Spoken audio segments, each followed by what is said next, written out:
G'day guys, how's it going? I hope you all are having a great day. I'm having a great day. It's a beautiful day out here in Melbourne. Nice and sunny, and the weather's absolutely fantastic. This video is going to be a little bit different to the videos that I usually make. I'm going to call these series Motovation. Now, the idea of Motovation is to share with you tips, sort of things that I do to keep myself motivated. And in today's video, I'm gonna discuss about the ways that I keep myself motivated to sort of save money and be on top of my finances. Let's go, guys.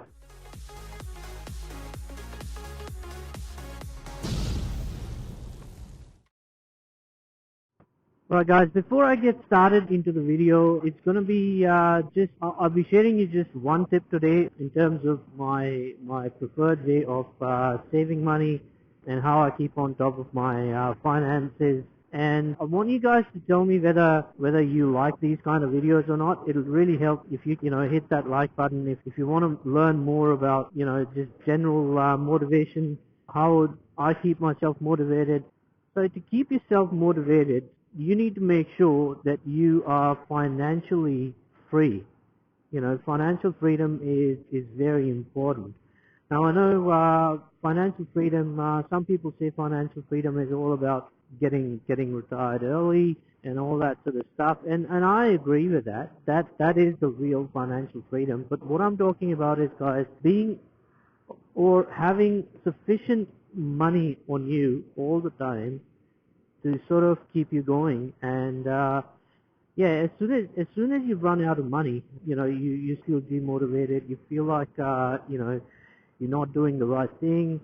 And we all sort of live in this world where people just like to buy stuff, buy more stuff, and to show off, basically. So why do that, guys? So I'm not going to talk about that today.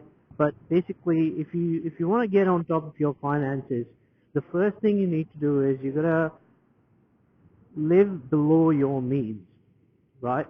And by that I mean, whatever you earn, you need to make sure that you put a portion of that aside for investing, a portion of that aside for your daily expenses, your rent, and all those sort of bills, etc., and a portion of that aside for yourself, which you are going to splurge, or which you are going to just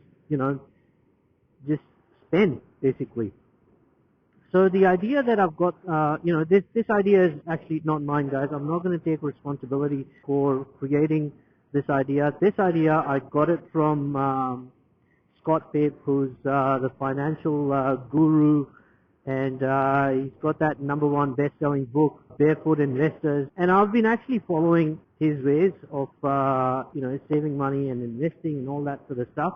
Yeah. So what he recommends is, and what I've been doing is, basically 60% of your income, whatever you earn, 60% of that you keep aside for your expenses. So expenses like like your rent, you pay your rent, or you're paying your mortgage, or whatever.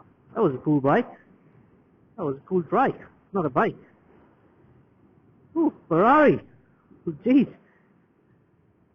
Yeah, really cool stuff on the roads today. I guess this is what happens when the sun comes out. Moving back to the topic. Yeah, so 60% of your income should be kept aside for all your expenses, all your daily expenses, or your monthly expenses, or whatever you want to call it. Alright? 20% of your total income should be kept aside as your savings. And 20% of your income can be put aside as for you to spend. And that is actually the gist of it, guys. That's all you're going to work on, right?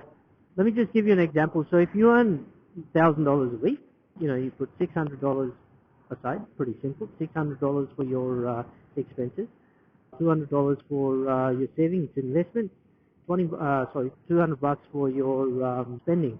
Now, in theory, it works. Practicality, practical world is a little bit different than theory. So it works. Sometimes it works. Sometimes it doesn't work. Now, I don't want you guys to go really, really hard on 60%, 20%, or whatever. Just basically make sure you follow these steps to the closest percentage as much as possible. Because what's going to happen is at the end of the year, if you see, yeah, so by doing that, you are actually creating a safety net for yourself, right? You will have enough in your savings, and after a couple of years, you'll have enough money in your savings that if you lose your job or if something bad happens, you will have enough money to sort of, keep yourself going. What I'm trying to say is basically not live week to week. If you have that backup money that you've saved or invested, you won't have issues or you won't have problems, when you actually need some money.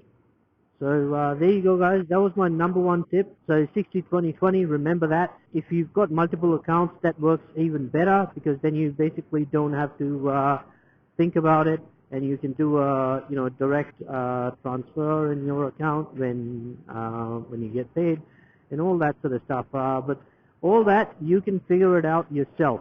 The first step is to get started, and then if you have any questions, put the questions below and tell me again, guys, if you like this kind of format of the videos.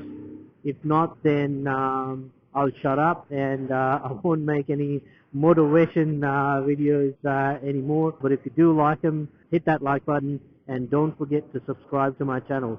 I will be uploading videos regularly from here on. Thanks, guys. Thanks for watching. I'll see you next time. Bye-bye.